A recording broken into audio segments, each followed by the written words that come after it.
Welcome back to the Silver Lining, where it's no filler, no fluff. We just keep it a buck. And today we're going to be talking about the NBA. When we talk about the NBA offseason, the free agent moves that's happened, and who we think is in good position going into next year. All right, so I got my brother Stan in the building. What's going on, brother? I'm down a little bit, man. I'm kind of see laying down and stuff because my ankle propped up, But we doing all right, man. Yeah, man. Stan got Doing the all right. Kawhi Leonard right now, man. He down with a Yeah, ankle injury here. I ain't doing it the way Kawhi did his, man. But I'm hanging in there, man. All right, man. Hanging So in there. Curt might join us a little bit later. But let's just dive into it, man. When you take a look at the NBA offseason, man, like who are you looking at right now as having like the put themselves in a good position going into next year? I mean, the Rockets obviously you got to look at Yeah. what they've done. You acquired Durant. You don't give up really your top guys. You don't give up Sengun. You don't give up Thompson. You restructure Van Vliet's contract, turn his cap number and slice it in half, spread over 2 years. They got Finney Smith from the Lakers, which is that pissed me off royally. Um, and again, they got a bunch of size because they still got Steven. They re-signed Steven Adams. They've got a bunch of size, and they've got Durant, who at this stage of his career, while he's not what he was 10 years ago, 5 years ago, he's still an efficient scorer and one of the best in the league at putting the ball in the basket. And what the Rockets missed last year was a legitimate give me the ball. Y'all need a Mm-hmm. bucket? I got you. Hmm. And Yep. Durant is, as LeBron said about him, the most complete scorer in the NBA, possibly the history of the league. The guy can score in every way you can think of. Even at this stage of his career, he can still score anyway. And he's still deadly from the mid range, still deadly from three. Gets to the line, can still knock down 90% of his free throws. He is one of the most efficient scorers in the history of the league. Of course, this question marks for Durant because injuries is one. Every year he's had an injury that's had him miss 15, 20, 25 games every year. The age, obviously, again, his athleticism is not what it used to be. There is some decline there, but he's still, like I said, an efficient scorer, still a 27, 5-5 type of player. And the Rockets didn't have that last year. They had a really good defensive team, a very good complete team, defensively one of the best in the league. They still have that defensive blueprint. Now you just put Durant in there. You got Dorian Finney-Smith, who's a good defender. They're loaded, and they might. I mean, they still have Whitmore and Reed Shepard, who they didn't even hardly play last year, who can contribute to that team. Yeah, they lost Dylan Brooks. You miss his toughness. Jalen Green was a very inconsistent player, so you're not really missing much with him. I mean, offensively, you're not missing much because Durant will cover that all up. But Houston is probably the number one team looking at the Hawks. What the Hawks have done is amazing. Like they could be a stealth Eastern Conference Finals pick. Like there's great value in the Hawks and putting a wager on the Hawks to make like with the if you bet the Hawks to win the East, all they have to really do is make the Eastern Conference Finals. You can cash out that bet at a pretty good amount. And but they got Porzingis in the trade with Boston. They still got Dyson Daniels, who again the Hawks. The amazing thing about Atlanta is they have fleeced New Orleans twice in trades with two different front offices, mind you. They fleeced the Pelicans in the Murray trade and got all those picks and Dyson Daniels. I still to this day do not understand why the Pelicans put Dyson Daniels in that trade. They just had to throw him in there, didn't they? Just had to throw him in there. Hold on one Like the second, Hawks. Stan. Hold on one second, Stan. Kurt's jumping in. What's going on, brother? What's up, man? What's going on, bro? We Yeah, already rolling, but you be able to jump right in. Hold on. Go ahead, I Stan. Finish cooking. You talking about the Kevin But Durant no, trade?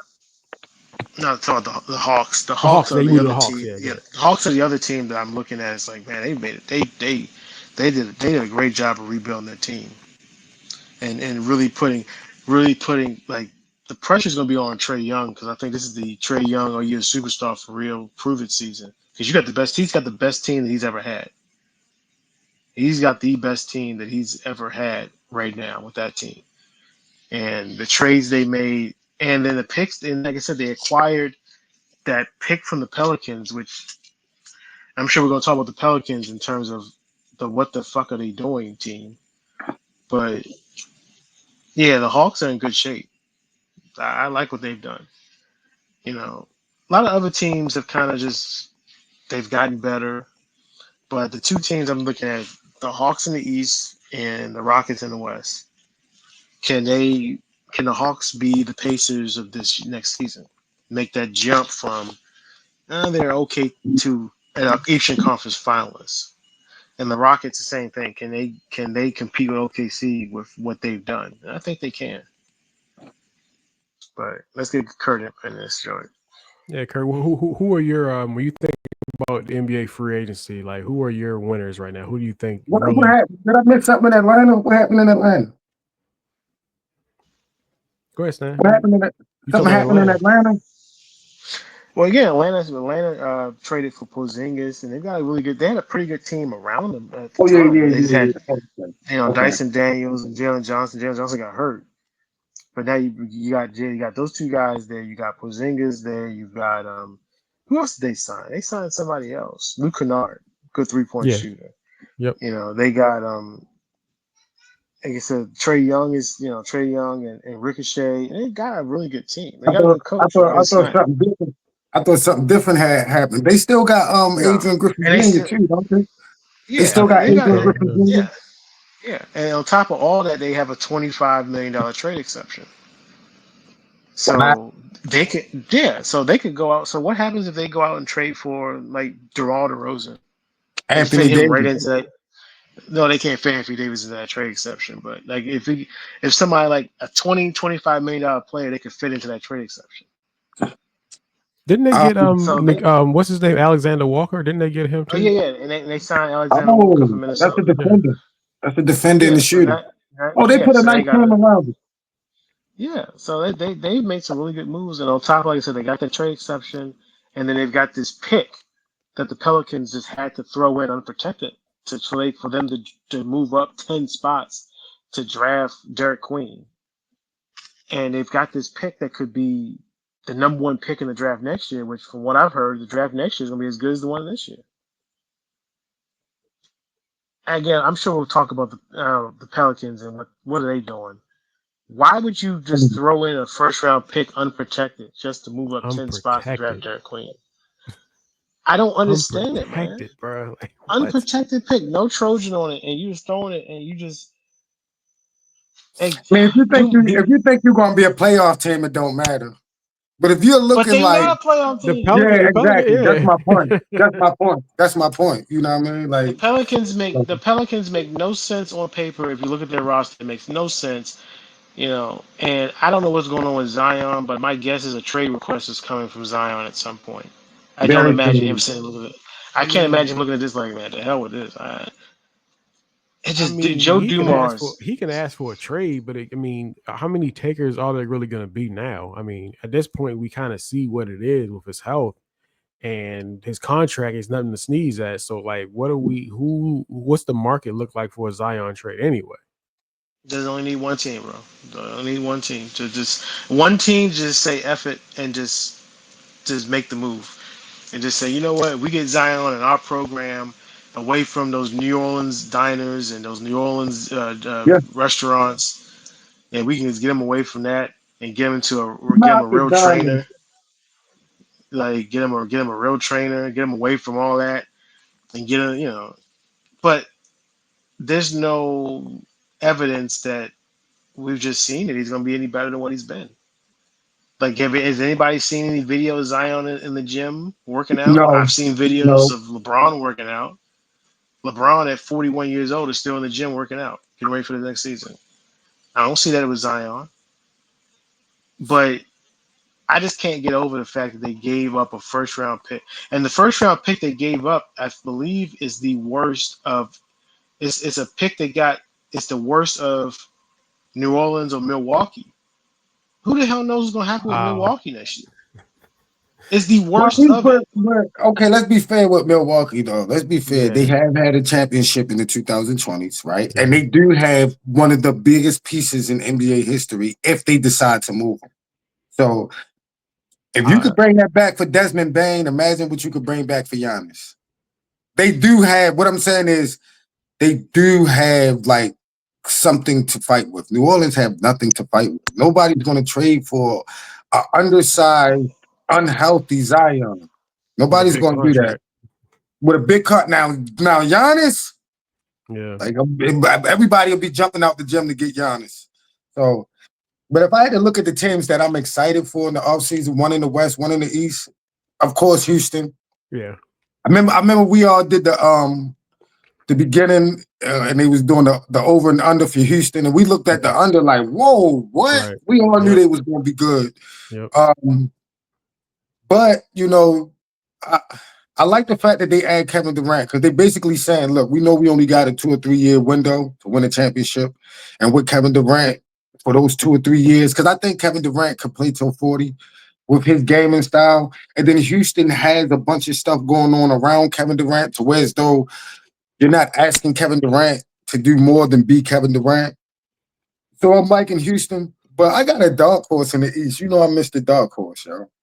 Okay. It's a team I'm excited for. Hey, y'all gonna laugh at me, bro. I can't wait to watch the Brooklyn Nets next year. why? Yeah. Five Explain it. first round Explain it. draft. They have 5 first round draft picks. You Yeah. gotta What they do with understand. them? Listen, well, not okay. Not I like what they did this year, and I might not be that excited this year to watch them, but I'm saying like Right. to have my eye on them in the future. Like I like that they didn't trade none of their draft picks. They didn't go after big names like they did with KG, like they did with KD and James Harden. They said, listen, we've learned from our mistakes. We're gonna bring in 5 first round draft picks. We basically just drafted our basically drafted in 1 year. They possibly drafted their rebuild, and I'm excited to see how this plays out moving forward with them. I don't know. I just like the fact that they didn't chase this year. Yeah. They had access, they had monies. They could have chased like they always chased in Brooklyn, but they decided to say, you know what? We learned from that. We see OKC, we see Houston, we see Detroit, we see Indiana, we see Orlando. You know what I mean? Got teams that are making good on draft picks instead of chasing big name free agents. Now, which validates what I say about Cooper Flag, but we'll leave that alone. We'll leave that alone. Like Houston, Brooklyn, these teams validate my thesis on Cooper Flag, but I am excited to see what Brooklyn is going to do with these 5 first round draft picks. Um, it'll be real easy to talk about Boston getting Anthony Simons, which is crazy. Yeah. That is crazy. Okay, Yeah.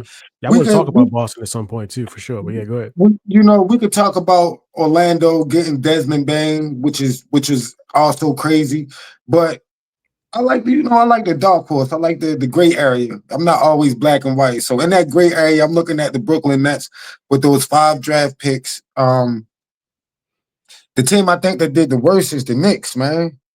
They Really? hired Mike Brown, bro. I'm sorry, bro. I'm sorry, bro. I'm sorry, bro. The Mike Brown's Knicks. The not a Knicks. No, Mike Brown's not a terrible coach, but here's the problem: you fired a guy that took your team to the Eastern Finals for the first time in a quarter century, I agree. and you replace him with Mike Brown. Mike Brown. That's a lateral move at best. But again, that whole thing felt like a James Dolan, knee jerk. I gotta do something. Okay, now what? Then y'all tried to go perch a coach from these other teams, and he's like, "Yo, get up out of here." I'm sure Ndoku was happy because as soon as they tried to ask about him, he got a new contract. To be Uh, fair, They bring- to be fair though, I think that they I think the players may have I've heard the players said some stuff about Tibbs. They didn't want to play for him anymore. You know, it's a player's game. So if Jalen Brunson is like, bruh, you kind of got to let him Yeah, go. and of I course have heard that. that well, Jay, you gotta remember Jalen Brunson's dad's on the coaching staff. Well, You know, he's like, you know, he's not well. The Brunsons run the Knicks now, I guess. You know, just again, it was a bad. I didn't like it because I'm like, if you're gonna fire Thibodeau, a guy that just took you to the Eastern Finals, You got to bring something back. you gotta bring somebody in that's gonna really just like jumpstart the fan base. And Mike Brown is just not that nah, guy. I I mean, agree with again, I'm not that. saying he's a bad coach. I mean, Mike Brown's been to the finals with the Cavs. He's been to the finals as assistant with the Warriors. He's a good coach, but He's an Kurt, average to coach. fire, it's like Kurt disagrees, man. He's an average coach. I wouldn't say he's a look. I'm just saying if you're gonna get rid of Thibodeau, then that's who you bringing in. That's a lateral move at best. Because Mike Brown's he's a good coach, but that's about all he is. He's a good coach. I mean, again, I don't know what you can say about a guy who's been fired from 3 different places. I'm just, you know, he was Yeah. immediately fired by the Lakers, fired by the Kings. A year after he took the Kings to the playoffs for the first time in forever, they fired his ass. I just don't. Yeah, look, I don't know. I'm gonna be honest, bro. When it comes to Mike Brown, I think he's a decent coach, but I mean, I'm still furious about a bet that I made that I feel like he ruined for me. This was not last year, the year before last. I put an over under bet. I put the Magic winning over 45, which was a nuts pick at the time. Like that was the one that gave me the most in the bet. And then I did with that, I put the Sacramento Kings winning 50 games. At the time, I felt like the Kings one was the one that's going to hit. It's the Magic one that I felt like was the one that was because this was the the year they went to play the Cavs in the playoffs. So they was a fifth seed. Nobody saw that coming. Like they made most people thought maybe they could be a 10th. Like nobody saw that coming. So that was the crazy one. The Kings winning 50 wasn't even crazy. I thought that was going to hit. And yo, they was losing games to the Wizards, man. I was so freaking pissed, bro. Like, yo, come on, man. So I'm still mad about that because I do feel like that Sacramento Kings team underachieved, and now the whole thing has been broken up. So we'll never know. So Yeah, I don't. they're Yeah, yeah. Now they're just an expensive team that's going to finish 11th in the West. I yeah, don't. it's a bad situation. Dang. I It's a feel so bad bad for situation. I feel so bad for DeMar DeRozan and Zach LaVine because I would love to see those guys in like really competitive basketball environments so they can compete, and they can't. That Kings team is a mess. They will. Absolutely. Listen, I don't think DeMar DeRozan finishes this season in Sacramento. Oh no, he's gonna I be don't think. moved. I don't think he will. And they got this new thing that they doing now, like wave and stretch. This some new Yeah, shit, the Damian Lillard shit, the yeah. wave and stretch. We got to So get it's to it. possible that they can wave and stretch DeMar, Yeah. like like the Bobby Bonilla joint. I guess that's what they doing now. Just Yeah, gonna pay you $5 million a year for the next, Teams don't. yeah. yeah. Teams don't do that. They don't. Happy belated Bobby Bonilla Day, fellas. Forgot to bring that up. Yeah. Oh yeah. But I'm Yeah. just It saying, was. like, Yeah. that's what they doing now. So it's possible. Listen, possible that DeMar DeRozan might end up in a Laker uniform or like one of those veteran teams that's this close. One of those veteran teams that's this close. You know, he might end up in a Laker uniform. He might end up in a Celtic uniform. Jason Tatum ain't coming back. You're going to move Jaylen Brown over. Then you can put DeMar DeRozan right there. I just don't see him and Sacramento putting up with each other. Not to say there's such a problem there, but he wants to win and they want to get younger. You know what I'm saying? So there's automatically a conflict there. Zach LaVine, I don't expect those guys to finish the season in Sacramento. The question is Sacramento going to get anything from them? Or are they going to say, look, just go home. Y'all veterans, go choose what you want. So and I ain't gonna lie, I'm heartbroken about Sacramento too, yo, because they used to run Yeah. the hell out of Golden State, bro. They used to run Golden State was at the ends which like they was like, yo, all you gotta do is get better, bro. And I do like what I hate to say it, I don't want to sound cliche, but I do like this dude, LaRavia. that the Lakers picked up. Also, I like the Yeah. DeAndre Ayton. I like the DeAndre Ayton pickup. We kind of gotta bring back Jackson Hayes. Kind of had to, He, he's honestly. coming. Yeah, he's coming back. Yeah. But So, I but don't. I'm liking this dude Laravia. Like, okay, certain types of players. Like, if you're a potential player, guys like Luka Doncic, guys like LeBron, who share the ball, they can make you better. And I think Laravia has a elite skill, not an elite skill set, but he has a very versatile skill set, a very underrated player. One of those guys that can come here in LA and blow up. Like, Hedo Turkoglu in Sacramento, he was cool, but he had to play behind a lot of people. Hedo Turkoglu in Orlando, that's a different story with nobody in his way. Hedo Turkoglu was that, you know what I mean? So I feel like it could be that for Laravia. He goes to that system to where as though it's not too many people in his way and he can be a little bit more free. And I think he could be, maybe a 15, 16 point per game type guy in our lineup, whether he's starting or coming off the bench. So, and we definitely, DeAndre Ayton, that's self-explanatory. We don't even need to have that conversation. We did. Rudy Gobert gave us 30. Rudy Gobert was Wilt Chamberlain. You feel what I'm saying? We definitely needed DeAndre Ayton. So I like what the Lakers did. It's a couple good off seasons, but and I mean, and if you want to be technical, Phoenix made out. Phoenix made Did they out. really? Yo, they just got How did Jalen Phoenix make? Green. How did Phoenix make out? How does Phoenix They make just out? got Jalen Green. They Listen, they just got Jalen Jalen Green Green. Go ahead. and a bunch of centers. That's what they got. They got two guys that play the same position and a bunch of centers. That team has no freaking clue what they. I have no idea what they're doing in Phoenix. Yeah. Listen, you know Nigga, what they're going that to do? They're going to stretch. Listen, they just got Jalen Green for the next 12 years. If they is that a possibly, good thing? potentially. Is that a Yeah, good thing? I still believe in Jalen Green, bro. Like I still I do believe in too. I do too, yo. I still believe Okay, in him. Last year was I his ain't first seen it. playoff, Stan. This is first playoff. Everybody's not going to be Jordan in the Garden their first playoff run, bro. He needed to get his head busted. You know what I'm saying? But I feel like if that same Houston team had Kevin Durant, they'd have won that series, bro. All they need is somebody to get a ball to when they need a bucket that can surely get a bucket. So, but I like Phoenix being able to get younger. Like, like, what's a better prospect than Jalen Green? That makes sense. It's How not does too Jalen many Green better make sense? prospects. How does Jalen Green make sense on Phoenix when they have Devin Booker already?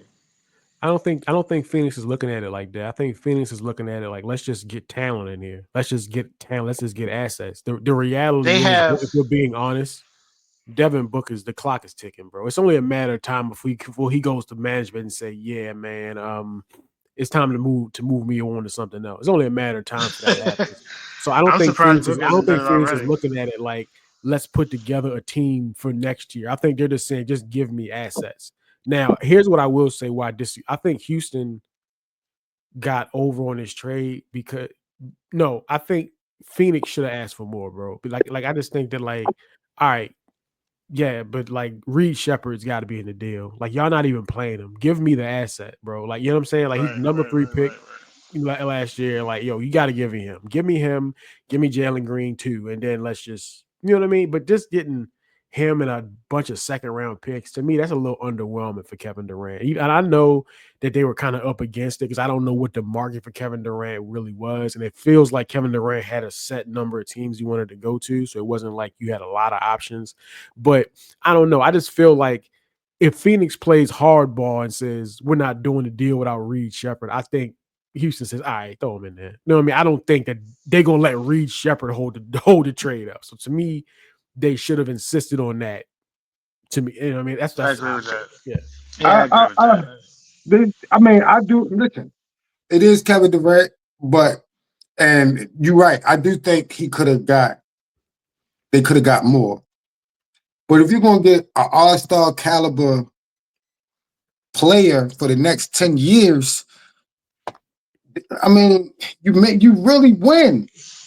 If Jalen Green I think Jalen Green could be 25, 5, and 5. I think he could literally be that player. 25 points, 5 rebounds, 5 assists. I think he could be that player. If you I do can get, too. I think he'd be that way, but just not with Booker on that team. It's not gonna happen. I They're gonna have. disagree. I disagree, though. I disagree with that. Devin Booker has made room for superstars. He's put the ball in Chris Paul's hands and said, "You run it." He's made room for Kevin Durant. He made room for Bradley Beal. What they need is a point guard that is going to take the ball. Right now, Devin Booker is their point guard. They need a Rondo. They need a guy that say, okay, Jalen, you get it. Okay, now Book, you get it. Okay, now Jalen, you get it. Okay, now Book, you get it. They don't have that. That is what they need. Patrick, like I be talking about Patrick Beverly, Drew Holiday, those type veterans that is saying, I don't care about numbers. I care about winning. Okay, it's your turn. Jalen, shut up. It's Devin's turn. And it has to be a guy that they can respect enough to allow them to do that. And if you give him a Drew Holiday, if you give him a Pat Beverly type of veteran, I'm not saying those guys exactly. I'm saying a type. If I'm Phoenix with that crazy contract, I would trade Bradley Beal to Portland and bring Drew Holiday over. If you put Drew Holiday in between Devin Booker and Jalen Green, yo, no one's taking Bradley Beal's contract. Like, we gotta stop saying that. But why, hold up. So why wouldn't hold up? Hear me out. Hold up. Why wouldn't Portland do it? Because they don't want Why that wouldn't contract. Portland do it? Listen, Drew Holiday got like 47, 48 million coming his way. Okay. Look it up, man. Yeah, look it up. I'm gonna look at Bradley Beal's contract again and repeat these numbers because apparently Bradley Beal is not over getting 50 through. million. Yeah, it's not sinking. Yeah, but listen Bradley what I'm Beal's saying. over 50 million in the next 2 years, bro. He's over 50 million over the next 2 years. But Come so on is Drew now. Holiday. So is And Drew he has Holiday. So is Drew and he has a Holiday. no trade contract. And he has a no trade contract, a no Nah, see, trade clause. So what are you that talking might about? make it. Yeah. And Beal The doesn't no want to get trade. traded. Yeah. Beal doesn't want to move. He doesn't, and he's not going to move to Portland. 50, Like, that's the the no thing. trade clause kills it. $53 million this year for Bradley Beal, and then next year, remember, it's a player option now. He doesn't have to take this, but it's a player option of $57 million. That's what we got on the books right here. Look at Drew Holiday. Look at Drew Holiday. Just look at Drew. Just for the sake of argument, look at Drew Holiday. Because I think Drew Holiday got like 48 million, and you can make up 10 million easy in trades. That's $110 million for a guy that don't give a shit anymore. Yeah, Drew Holiday is 32 this year, 34 next year, and then a player option of 37 after that. Oh, I thought he was in the 40s with that veteran shit. Nah, he not in the 40s. But what I'm saying is the problem isn't Devin Booker and Jalen Green playing together. The problem is you have to have a distributor to make that happen. Even if you don't get a point guard like Chris Paul or Rondo, you go get you a point forward like early Ben Simmons or Draymond Green. Like, you gotta have somebody that can facilitate between those two. If you get a facilitator, there is no problem with Devin Booker and Jalen Green. Hey man, but you need to get that facilitator. I think it's gonna be a disaster in Phoenix. I think it's gonna be an absolute disaster. I think they're gonna be one of the 3 worst teams in the conference. Yeah. And Devin Booker is gonna be like, this sucks. Get me the fuck out of here. It's a matter of time before that even happens. And I think that's okay. I think that's okay because to me, the only way that Phoenix can move forward, because they've traded all their draft picks up, like morons. So the only way they can truly move forward is a Devin Booker trade. You got to trade Devin Booker so you can recap some sort of draft capital, so you can replenish your team. You can hopefully Devin Booker can bring you in a solid player, and you can get a bunch of picks, and you can actually rebuild the team. Because you can't tank because you traded your picks. But right, yeah, you got to capital. I just felt like I've seen Ray Allen. I know they was older, but I've seen Ray Allen and Paul Pierce. You feel me? I've seen like Katino Mobley and Steve Francis. Like, I've seen when I say high volume shooters play together.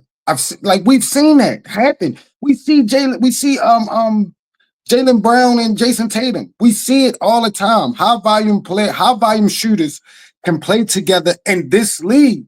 Now, in the 90s, You couldn't have Kobe and T-Mac on the same team. It just somebody was going to have to give up the rock.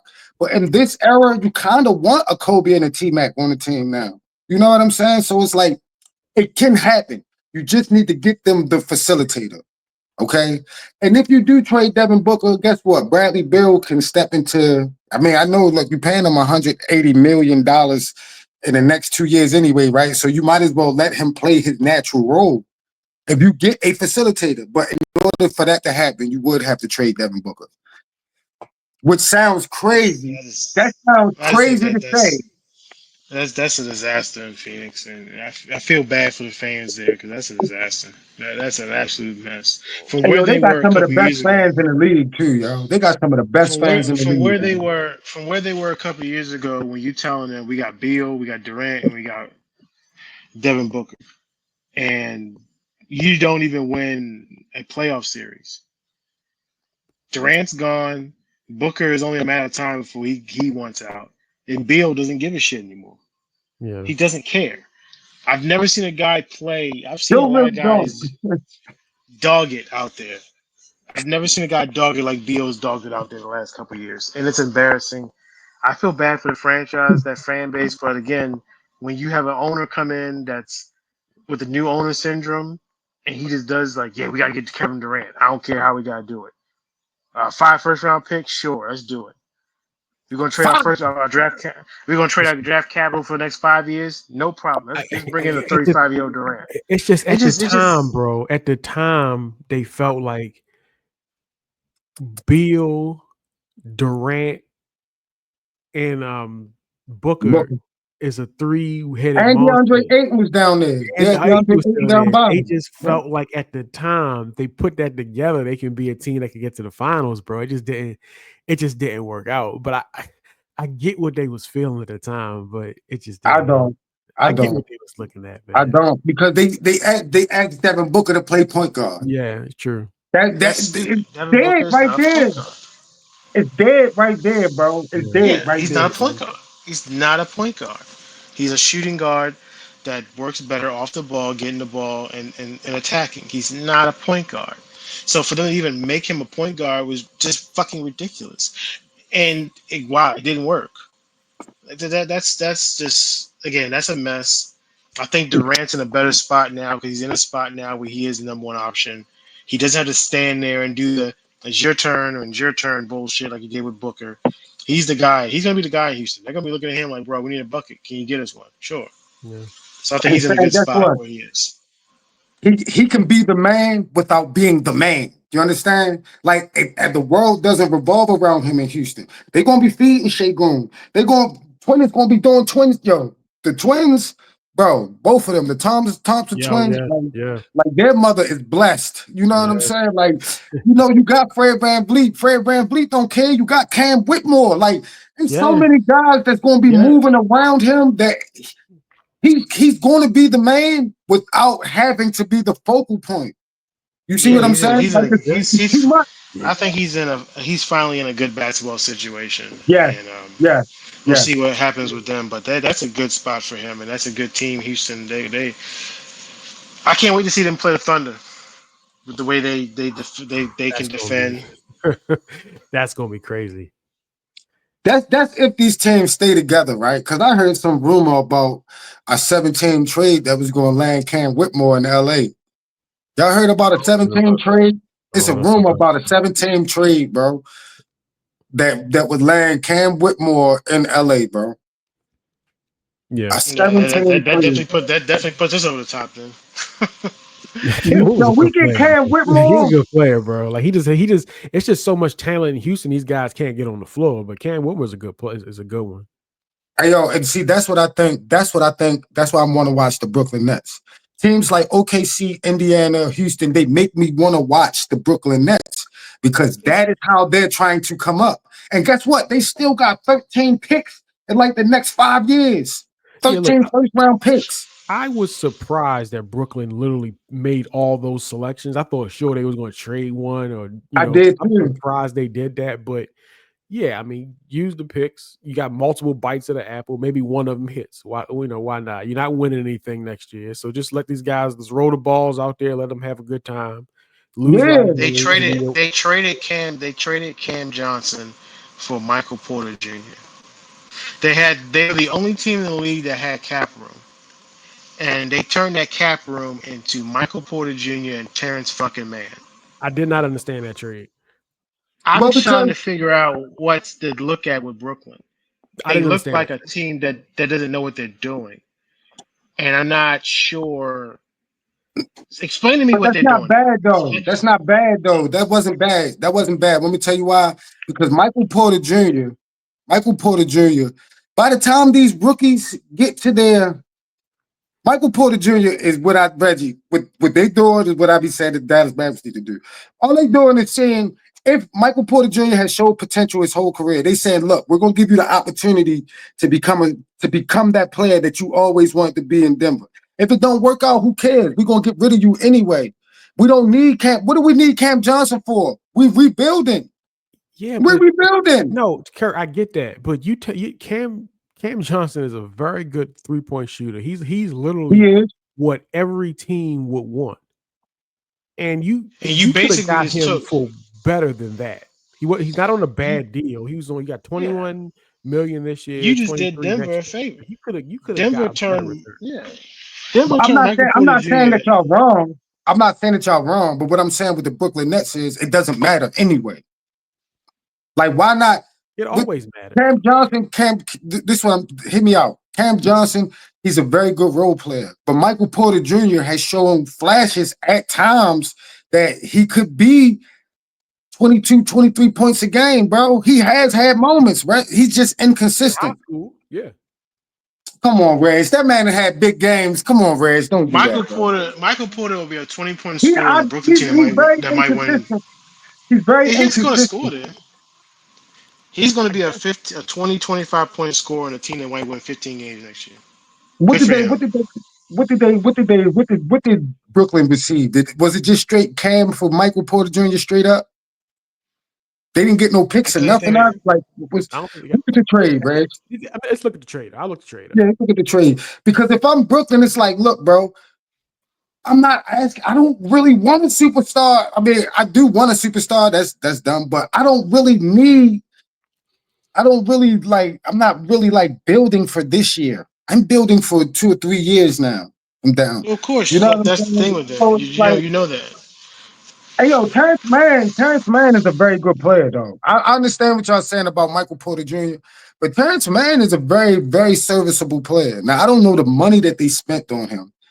And if they spending any Like more than 20 20, something. It's like 20 something $1 million. 20 something ain't bad for Terrence It Mann, bro. He's a very was serviceable player. it But was you got to understand, and Michael Porter Jr. and an unprotected 2032 first round picks for Cameron Johnson. That was the Wow, a pick 7 fucking years from now. Wow, But I I mean, swear, that shit man, it's can work like out though. You know, and the that's what thing I'm is, saying. It can a work. pick no, Like, that's now, 7 years from yeah, now. Come but on, Stan, man. when but Stan, you trade a pick that far in the future, and there's Joker no gonna be choice of gone. yeah, so that could actually work out for real, for real. That could be one of them ones where they end up with a high pick, and everybody's like, "Yo, why is Brooklyn even picking this high?" Oh, some trade back in 2025, and they Michael Porter Jr. So that could work out. And look. Again, we'll see. But look. Hear me out.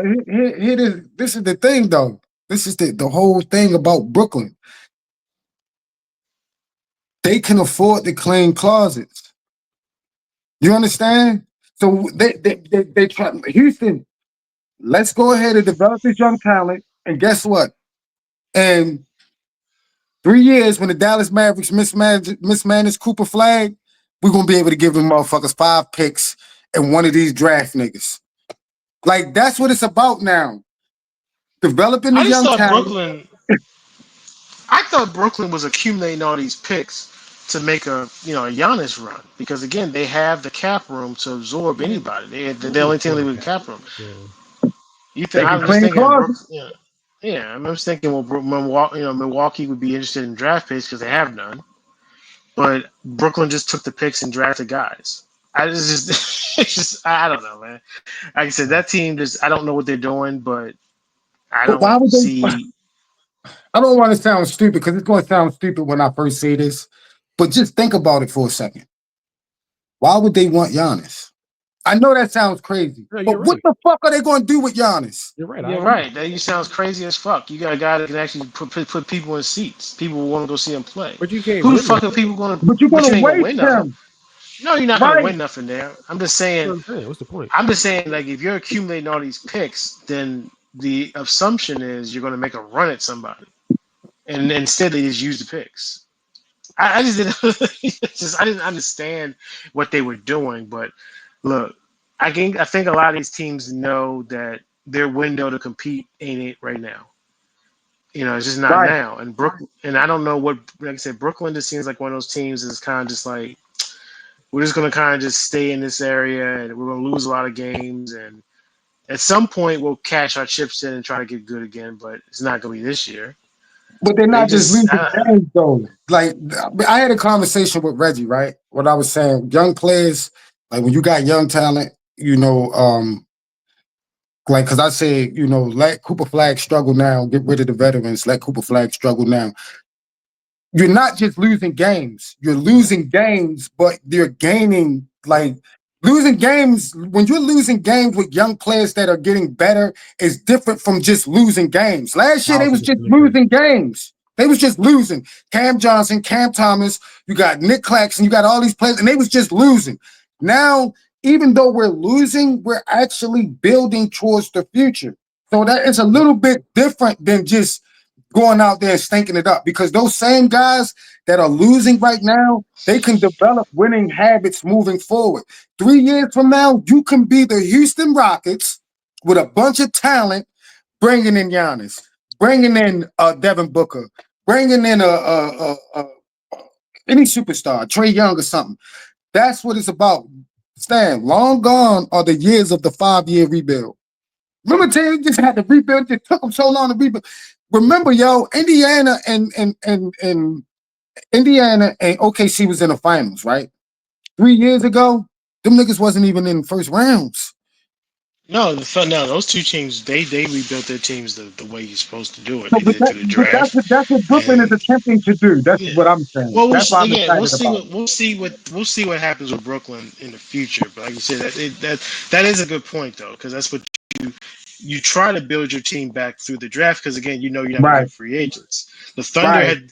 I do think it's ironic that both the Thunder and the Pacers rebuilt their teams around trades involving Paul George. I think that's pretty funny. That's crazy. You know, that's hilarious to me actually, because like the Thunder traded Paul George and got Shea and a bunch of picks that ended up being Jalen Williams. And then like the Pacers traded Paul George and got a bunch of picks that guys and got picks that turned to be they was able to use to get Halliburton, to get Nimhard, to get these guys on the team. It's just funny, but yeah, that's the way you're supposed to really do it. If you're not going to be able to just get guys to go sign there, you got to build it through the draft, They just did it and that's what those. extreme. They Yeah, went they an just did extreme route, extreme. though. Yeah. The Yeah. motherfuckers bought 5 first-round picks in. What? Yeah. It ain't gonna be no liquor in the locker room. Ain't nobody over 21 in that motherfucker. Yeah, and look, man, as a Orlando Magic fan, I know this process well, man. When they just had a whole bunch of young guys, man, I would watch the games, bro. I wouldn't even look at the scoreboard. I already know what it says. I know what it says. I would be looking at the players. You'd be like, all right, The look, box. You looking at the yeah, box the score, see box who did scores. what. Yeah, like, oh shit, this Franz Wagner guy's better than I thought he was going to be. All right, this is dope. Yeah, So it's I gonna be a know this. lot of teams in the league that's gonna Yeah, be just doing that. You're just gonna be just watching what your players do because you're not gonna be winning a ton of games. Like yeah, Washington, I thought Washington had a pretty good offseason. What they was able to get Jordan Poole off their books. yep. You bring in McCullough, who's again a veteran guy who does have some value that you can flip later on down the road for more assets. Again, if you're one of these young teams, you have to watch the Thunder, look at the Thunder Yep. and the Pacers blueprint, and you have to follow Yep. that. If you're Washington, Brooklyn, um, you know, Portland, some of these teams, you have to follow that blueprint. But yeah, you got to follow that blueprint of let's rebuild through the draft, let's get assets, Let's say, hey, we got all this cap room. You got a shitty contract. Bring him over here. We'll take him. Yep. You got They got you That's the 13 want name of the picks. game, bro. It's the name Yo, of the they just game. got, give me a listen, they pick. got 13 picks. They got 13 picks in the next 5 years, right? 13. They can literally say, okay, we will give you Cam Thomas and 2 picks, right? A legit scorer in this league and 2 picks for Devin Booker, and then we'll give y'all 7 picks for Giannis. If they felt along with the young talent that they already have. They Yeah, could but I potentially don't. do I don't think that. all those picks are created equal though. Like I, I Bro, don't know. bro, you can't I hear what turn you're down saying 5. though. You can't turn down 5 first-round picks, bro. I'm Yeah, sorry. you You can't. You can't. But can't. You can't. the point that you're making, Kurt, is accurate. Yeah. You get assets, and draft picks are assets. They're Yep. assets, Yeah. especially for teams that don't have a lot of them. Just an Mhm. asset. So if you're looking at potentially rebuilding your team through young players, you can do that. If you just say Yep. bunk it, let's just throw our chips in and just try to get a Booker, get a Giannis. They could do that. Yep. But again, they have to create. They have to create a team. Build the key is building a team through the That draft, attractive. getting some young Right. that's attractive to these guys. Because again, Giannis Fact. is not going to want to go to Brooklyn and play with a bunch of dudes and put up 35 and 10. They go 30 and they go 29 and 53. He can Right. do that in Milwaukee right now. Is what Right. he's going to do in Milwaukee this year. But Yeah. Yeah. But I just Real quick. just look at, we was talking about New Orleans earlier. You look at New Orleans, you look at Brooklyn, they're both going to be losing teams, but Brooklyn is actually in a great place. Like future for the future. At this their moment, future, their future is they're for the bottom feeders. Pelicans. Yeah. Unless Pelicans have no future. unless Derek Queen is just way better than I think he's gonna be, that they're in a disastrous situation. I They don't care really how are. good Derek Queen is. I don't care how good he is. You still Or don't no, give him I a first care. round Yo, I if pick he get not, it. unprotected. if he not about to be Giannis or Duncan, like if he's not about to have a Tim Duncan type rookie season, or you know what I mean, one of the a Blake Griffin splash. Yeah. It was Amari. Remember how Amari Stoudemire came into the league, Yeah. bro? Yeah. You know He's what I not mean? If that he's kind not of about to player. do that, Yeah, he's not that kind of player. But look, real and quick, he's He from don't have. Baltimore. Shout out to 'cause Derek Quinn. He's from Baltimore too. for sure, for sure. Couple. I want to move on to some other things here, but I'm just going to fly through this real quick. But I think that the Orlando Magic, man, you have to give them an A for the offseason. So like beyond the Desmond Bain trade, which I still feel a little icky about giving up all that draft capital, honestly, but he's the perfect player for the team. But to me, on top of that, being able to sign Tyus Jones is huge. Like we got a legit point guard now. Like we got somebody that can like calm the team down when they start getting out of character, and Franz Wagner start getting tunnel vision when there's 7 people in the paint. They got a point guard to say, let's calm down, let's run the offense, and let's get it together. So I think that was a huge signing, man. And the fact they was able to sign back Mo Wagner for like $5 million for a year, like that's a bargain, man. Because I mean, before he tore his ACL last year, like he was on pace to be like the 6th man of the year. Like he really was our He really was. He energy really guy. was. Yeah, off the bench. So being able to bring him back for $5 million, I think is a steal. So I'm ready to put my Orlando Magic war paint, man. I'm ready for next year, man. Let's Hey get. yo. Yeah. So do y'all? Let me ask you a question. Do y'all Yeah. bring Jalen Suggs off the bench now? No, he still starts, but I think But Tyus where does Jones Desmond Bain start? next to him. That's the So backcourt. where does Franz Wagner start? 3. It's only listen. Ty's gonna play point. Ty's coming off the bench. Yeah, he come out the bench. Okay. Yeah, come out the bench. He's not going to be the Yeah, starter, but he's not gonna be a he's starting gonna. point guard, but he'll play Yeah, 20, I think y'all 25 be minutes better off the off with bench. him starting. I think y'all nah, would be. I don't think so. Because y'all got y'all are an explosive offensively. Like y'all can put up numbers. Like now, Not really. when you add Desmond Bain, y'all can put up numbers. You know what I'm saying? When you add Desmond Bain, you add a whole nother scorer. Yeah. I just think Tyus Jones is that point guard I was talking about. Everybody shut the fuck up. The ball going to Paolo. Paolo, come here. That's Tyus Jones. Yeah. I think y'all would benefit that, and I think it would be better because then you could bring Jalen Suggs off the bench for multiple positions.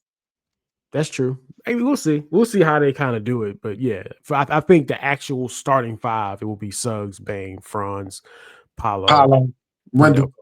Yeah, I think that'll be the actual 5. But you're right, they can do a lot of mismatching and stuff. But yeah, I think they had a really good offseason for sure. I think now I don't know because I still think there's gonna be a lot of moving parts in the East. You know what I mean? I don't think that like we're like the favorite to come out of the East or anything like that. So I don't think Top that. 3.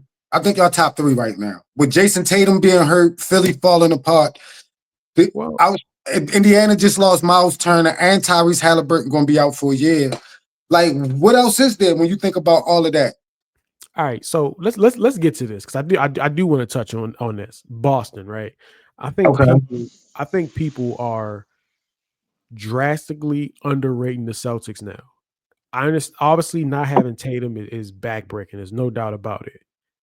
But I think Jaylen Brown is underrated because I feel like even though his contract ain't underrated, but I think him as a player is underrated. I think that this year he's going to showcase that he is a star. I think he's going to have an excellent season. I mean, obviously Porzingis is gone, but Porzingis was kind of like on the off skirts anyway, right? So like, I think that team's gonna be good. Am I saying they're gonna go to the finals? No, but I've seen people that don't think that think the Celtics are gonna be like a 7 seed. I think that's a mistake. I think the DNA for that team is still there. They're gonna be a solid team this year. I don't think so, Rich. I think they are I going don't to be a either. 7 seed. I think can I tell you why? Yeah. You lost Drew Holiday, but you got Anthony Simons. Now that was huge. Yeah, it's huge. Anthony Simons can be an all-star caliber player. He can be. He can be that. I think he can be 24.6 rebounds, 8 assists a night, and he's a very underrated defender also. But what I'm saying is Jaylen Brown needed Jason Tatum to be Jaylen Brown. Jaylen Brown does not create for others. He does not move well without the ball. Jaylen Brown is a give me the ball and get out my way type of guy. In order to have that be successful, you need other pieces. Okay, you just got rid of a 7-foot 3-point shooter. Al Horford, who's also a 3-point shooter, isn't coming back. You don't have Jason Tatum to take Has he signed anywhere? Al Horford I hasn't think signed anywhere. I heard he was going to Golden State. Golden That's what I State. heard. Golden Oh, State. really? Okay. That's only a matter of time before that happens. Okay. All right. Okay. So then, right? Then you lose Jason Tatum, right? So now you're the guy that we're looking at every night, not Jason Tatum. You understand? We're scouting you every night. And for a guy who doesn't move well without the ball, for a guy who doesn't really make for others, it could be very tough for him. But you do have Derek White and you do have Anthony Simons.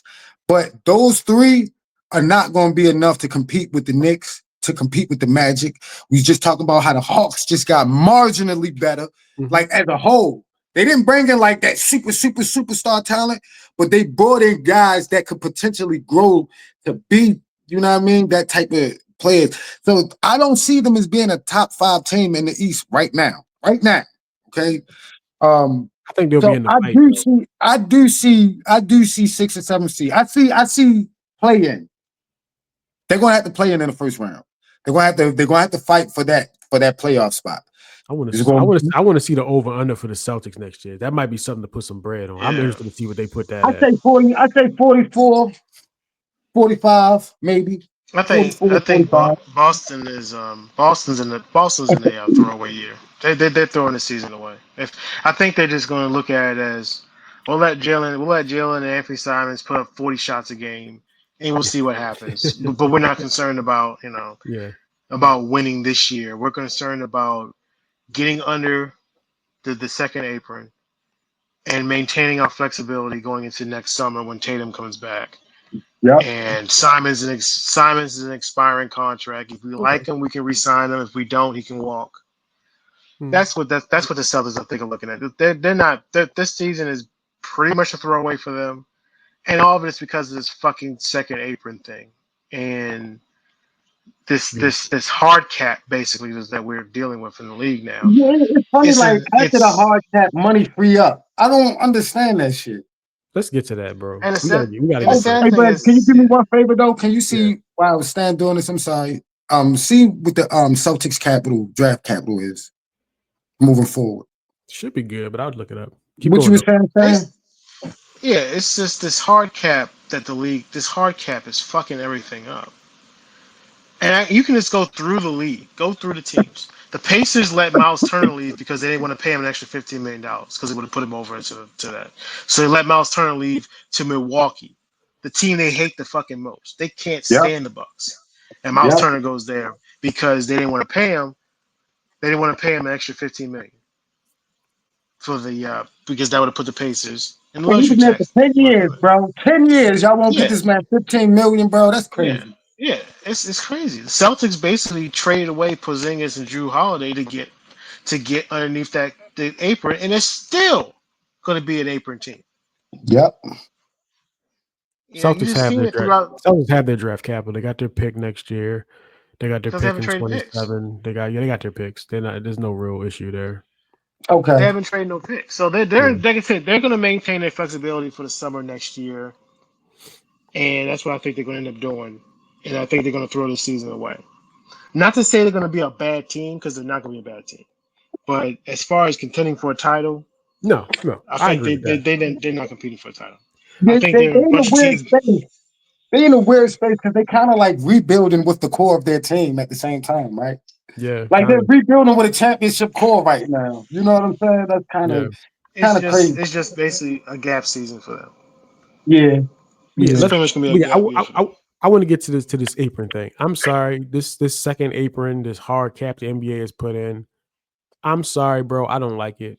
I think it's bad for the game.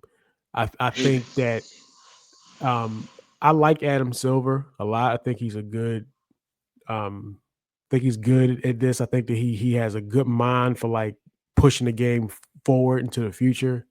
But I think his problem is he envisions a world where somehow the NBA can actually compete with the NFL, and it's just not possible. Like it's not. There's nothing you can implement to put you in that conversation. I've mentioned this before. Football is more popular in the United States than basketball. College football is more popular than college basketball. High school football is more popular than high school basketball.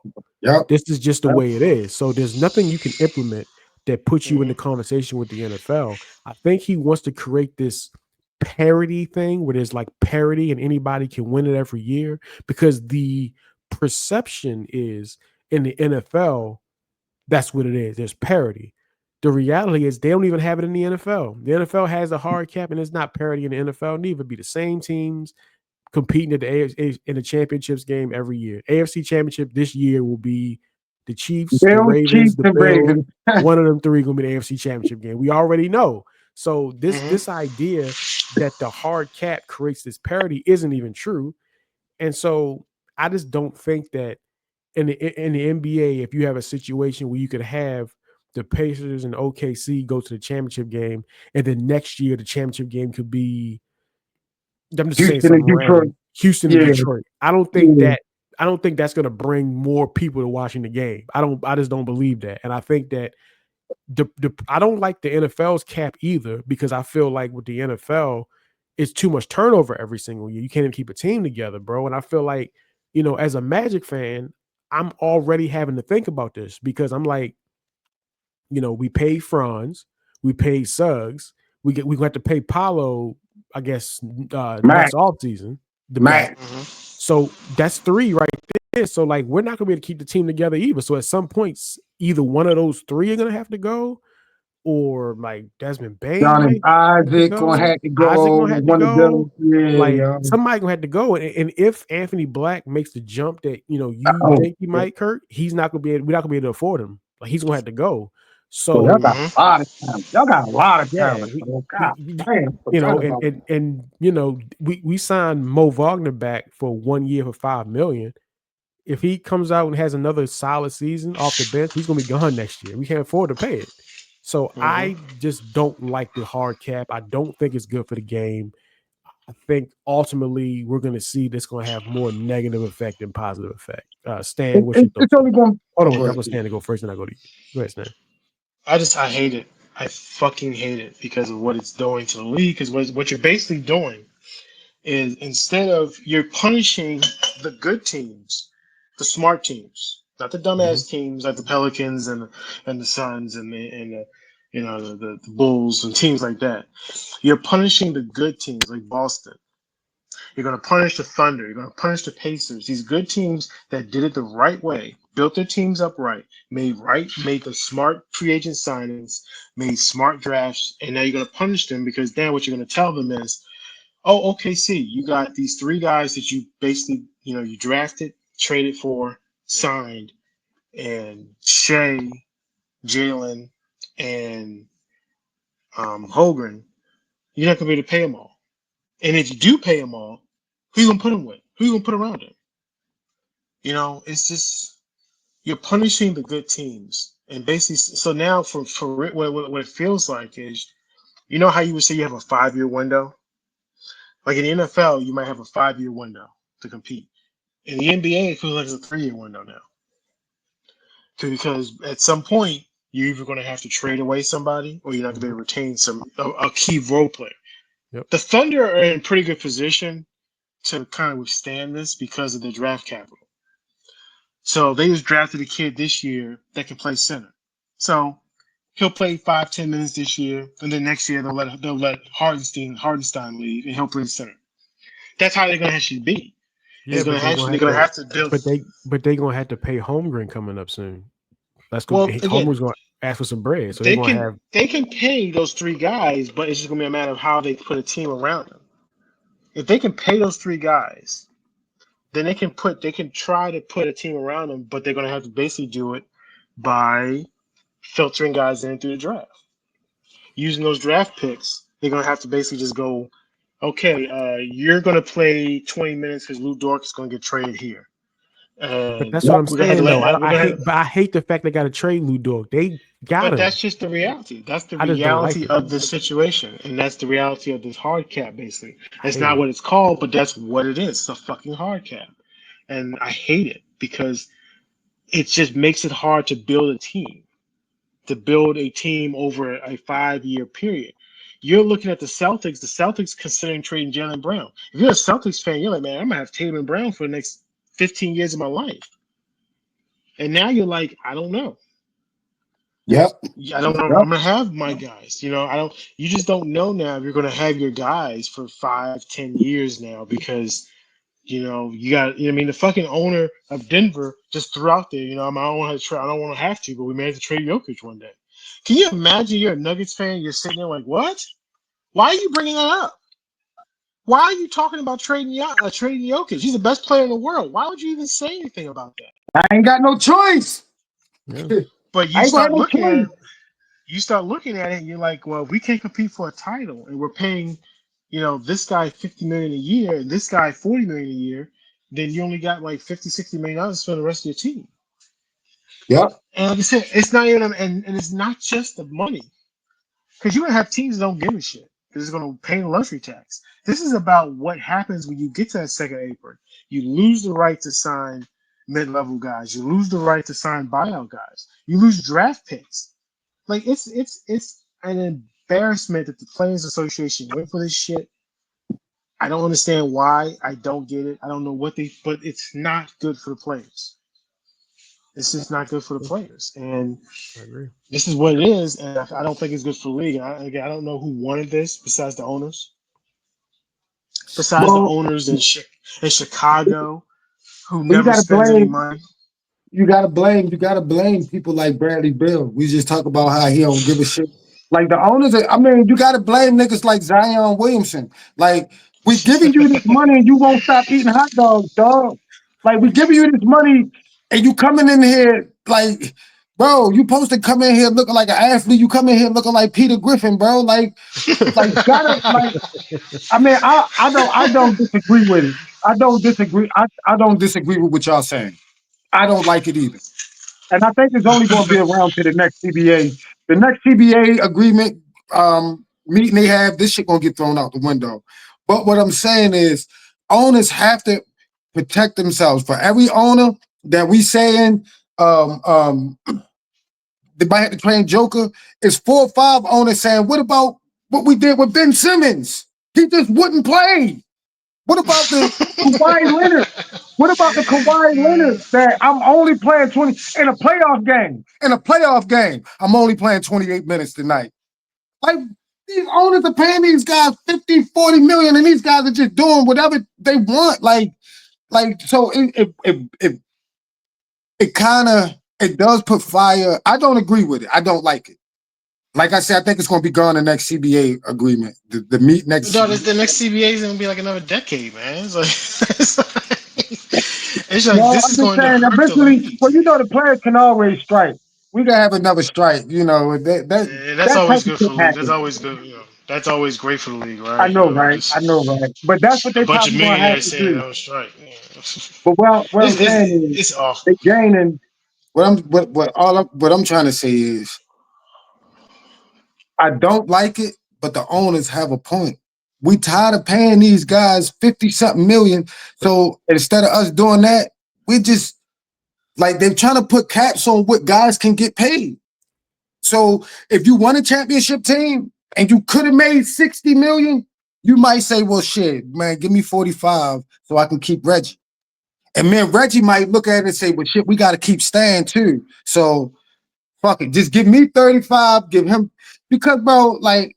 But Curt, but I'm gonna let you finish, bro. But like that's precisely the problem with the NFL. And again, I know nobody ever wants to say there's something wrong with the NFL because the NFL is just perfect. But like that's the problem. Like in the NFL, the minute you find an elite quarterback in the draft, the clock starts ticking.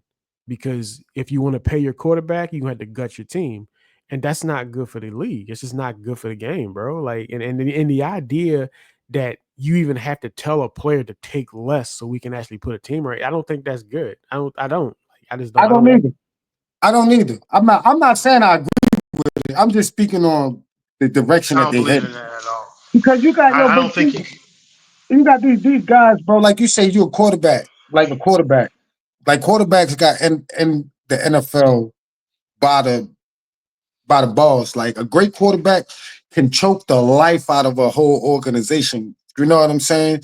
And the NFL can't really do much about it because they created that monster. The NBA is trying to not create that monster. You understand what I'm saying? Like, Trevor Lawrence ain't deserved that money. I'm gonna just be honest. But Jacksonville had no choice. He held them hostage for that contract. He didn't deserve that.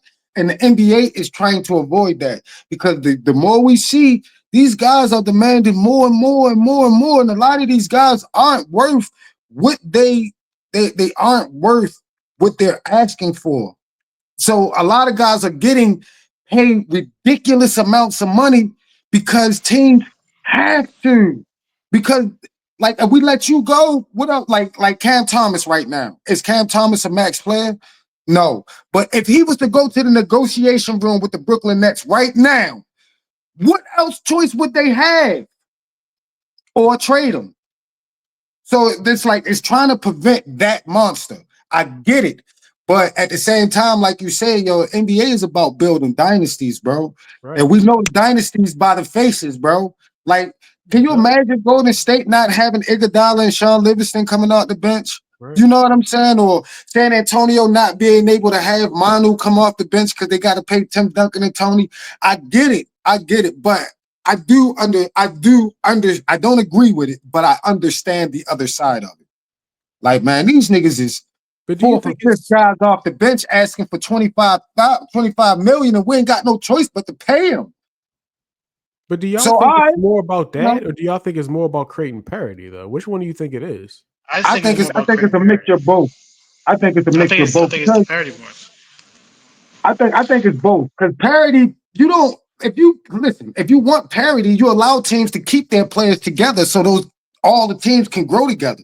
But that If it's wouldn't be about parity. but that wouldn't be parity. The idea of parity is that if a good like in the NFL, if you're a good team and you draft well, then that means you're gonna have a lot of talent on your team that you can't pay. So then those guys become free agents, and then the bad teams have the opportunity to pick those players and build their teams up. So that's the idea of it, right? Am I That's understanding? the Would you? idea. Yeah, Yeah. no, That's you're the right. idea of it. That's the Go idea. ahead. I do, Go ahead. yeah. That's the idea of it, and I think that's what the NBA wants. I think what the NBA wants is a more parity. I think they want parity. I think they want, but here's the problem with that. Then you get two mid-market teams like OKC and Indiana in your finals, and then you're looking at your TV ratings, and you're just like, why? Well, again, the NBA has always been a league predicated on stars. It's always Fact. been a league predicated on superstars, household name players. And right now, the league doesn't have any young household name players. They are guys that, as basketball people, know, Yep. but You're right. outside of LeBron and Steph and maybe Durant, they don't have those type of Luca getting players there. that Luca getting there. Luka is Luca an getting there. international superstar, but he's not an American. And again, the thing is with American players, That's true. That's Americans true. like American superstars. Yeah. So like Shea, great player, amazing player, he's Canadian. You know, Embiid, not from America. Giannis, not from America. Luka, not from America. It's Yeah. a the league has always been built on superstars, American superstars. So it's hard to do that with this thing in place, and then you get two mid market teams in your finals. But then everybody keeps talking about league is always be fixing shit for the Lakers. It's like the Lakers haven't been the Lakers. If that was the case, then they wouldn't have put this shit in. It's like, come on, like they don't want the Lakers and the Knicks in the finals every year. They don't want that. They understand that if we didn't put this thing in, then Golden State and LA, the Lakers, the Clippers, teams with flush with cash would just be able to just say, fuck it, we'll just pay the luxury tax. Golden State was willing to pay a luxury tax every year. It was like 300, 400, 500 million dollars, but they won a championship with it. So worth it, yeah. And that's what these teams were looking at. Boston knew exactly what they were going to do, what they were looking at when they did the team they built, and they won a championship. So was it worth it to pay that bill? Yes. If you're And gonna that's get a why the chip, league said, yeah, yeah. So that's why the league did what they owners wanted this hard cap basically. That's what it is, hard cap. And to punish these teams that go into that second apron, and you're going to take away the mid level. You're going to take away draft picks. You're going to take away their ability to sign buyout guys, which again, buyout guys is what can put you over the top for a championship. yep, Look at the kind of guys that are going to be available as far as buyout market. Like Dame is going to be on the buyout market. Yeah. yep, Dame yep. will be a free agent to sign wherever he wants. And he could sign for the league minimum because he's going to get his 23, 25 million from the Bucks for the next 5 years. He could sign for the league minimum. So now you got Damian Lillard on a minimum contract. You remember we said we might get DeMar DeRozan on one of them waivers Yeah. soon. You know what I mean? If the Kings just bought out DeMar DeRozan, Yeah. then DeMar DeRozan is available on a buyout contract. And if you were on that second apron, you can't sign him. Can't sign him. Yeah.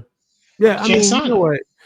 I guess I just gotta just wait and see how it goes after for me. I don't know. I just look at I like hate it. okay. I don't have to wait and see nothing. I hate it. I No, hate but it. I like hate what what I'm it's saying is But delivering. like let's say in 3 years, right? Let's say in 3 years, it creates the most competitive league we've ever seen. Would it be worth it then? Like I if don't if every team had like okay, if every conference I should say had at least a good 7 to 8 championship contenders in both conferences. You're looking at the 8 seed and saying, yo, they can really win it if they get it together. no, Does that make the league? no. Does a more competitive league? I mean, what I'm saying is, would y'all accept this if it makes the league more competitive? If I just think every at this night is point, a close game, if every night is a dogfight for every team, well, for the majority, let's say the top 10 teams in each conference, right? Like we can have It doesn't like a matter. championship caliber team in the ninth seed playing for a playoff. Like this team is playing for the play-in, and they legitimately have a chance to win it all. If we get that type of league, would this be worth it? Ideally, I guess, but it's still It's still from the fan perspective. Again, I'm a Lakers fan. You look at it from the perspective of, okay, we're gonna have Luka on our team hopefully for the next 10 years. How do we build a team around Luka Doncic? How do you do that when you got an old man LeBron making $50 million and you only have another $50-60 million to spend on the rest of your team? Because you go into that cap and you go into that apron, now you can't be a buyout guy. So now you take yourself out of. You can't use a mid level, which is what we do. Was we used to sign the kid from Memphis. You use mid level. You lose that. Then you lose the buyout market thing. Like I said, Dame's gonna be a buyout market guy.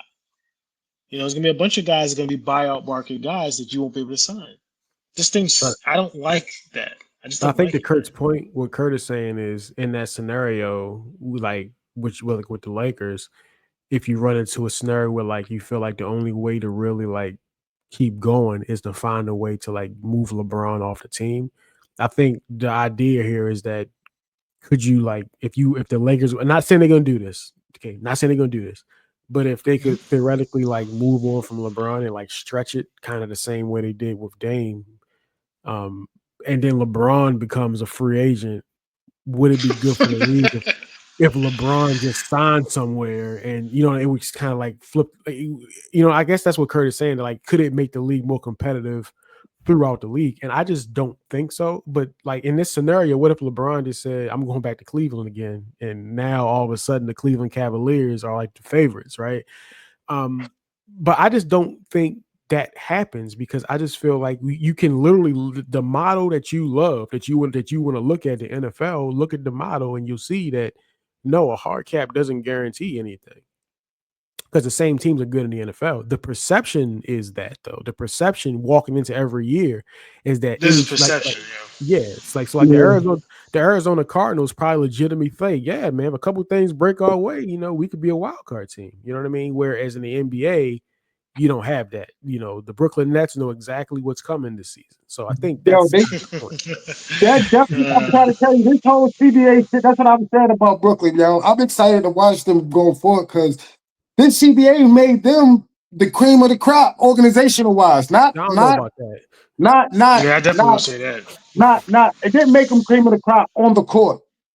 What I'm saying is moving forward under this agreement, yeah, they're gonna have some bottom feeding years. They're gonna be at the bottom for maybe 2 years. But what I'm saying, the spot that they are in, having all of those resources and all of that money, bro, they are in a golden position, bro. They like in one of the top 5 golden positions in the NBA moving forward. This year they're gonna be trash. We're not we're not even doing that. But I'm saying moving forward, Yeah. they are in a better position than majority of the 95% of the league, bro. Like Yeah. they're gonna have the resources, they're gonna have the young players, they're gonna have the draft capital to do anything they want in the next 5 years. You understand? I just hope they don't fuck it up. Just don't fuck it up. Don't. Sean Marks is still the GM, so I wouldn't say that, but But Stan, this is what I want to say about what you were saying about LeBron though going to another. Bro, you gotta leave Sean Marks alone, yo. He made a couple bad decisions, bro. He a lot trying of to bad make it up. decisions. But what I'm saying A is, lot okay, of bad we talk decisions. about Bradley Beal, right? We talk about Bradley Beal. Let's put Bradley Beal back in Washington, right? And Washington says, damn, we can't afford Bradley Beal, so we gotta let him go. And they trade him to Phoenix. Now, Bradley Beal is not the same player in Phoenix that he was in Washington. So who's the like J Dub? He plays great alongside of Shea. Now, if they can't afford Shea, you might think J Dub going to Sacramento would make the league more competitive. But what if J Dub is not the same player in Sacramento? Yeah. What if he was only that player because he was beside Shea and that will? So now OKC loses one of their players, and now Sacramento has to overpay Yep. That's a exactly what guy happened. that's not even really like that to Yep. begin with. Yep. Now, I'm not saying J Dub can't Yeah. handle Yeah. it at Yeah. home. For sure. For I'm just sure. using that as an example. Example. I got We've you. seen guys go to other places and not be as effective. Richard Yep. Jefferson Kenyon Martin, when he played with Jason Kidd, oh my Yep. goodness, he was a month. Yo went to Denver, we forgot all about him. You see what I'm saying? Not to mention all the millionaires Steve Nash made at Phoenix. He had all them guys was balling. Once they went somewhere else, all them guys, except for look, Joe Johnson was the only guy that like maintained that got better. But what I'm saying is, you might be the Jets. Remember, Jets gave Bart Scott all that money because he was sitting beside Ray Lewis. You might end up being the Jets. Well, Bart was good though. Bart was good with the Jets. He wasn't like when he was with the Ravens. He was good. Did they overpay him? Yes. That's what I'm saying. That's all I'm saying. I don't like the idea. I just don't like the idea that good franchises that draft well, that pick their players, have to basically let these players go because of a cap. I agree. I just don't. Yeah, and like I said, the Ravens have been. That's why the NFL put the comp pick thing in there. Like the Ravens are the kings of the comp picks because we always get comp picks from guys that we lose in free agency because we can't afford to bring them back. Yeah. I just don't like the idea of the teams that draft well, that pick players, that do the right thing, that do it the right way, get punished so that teams like fucking Chicago can feel good about themselves. I just don't. I don't like that. I don't like that, man. And then we don't know if those guys are going to be the same players.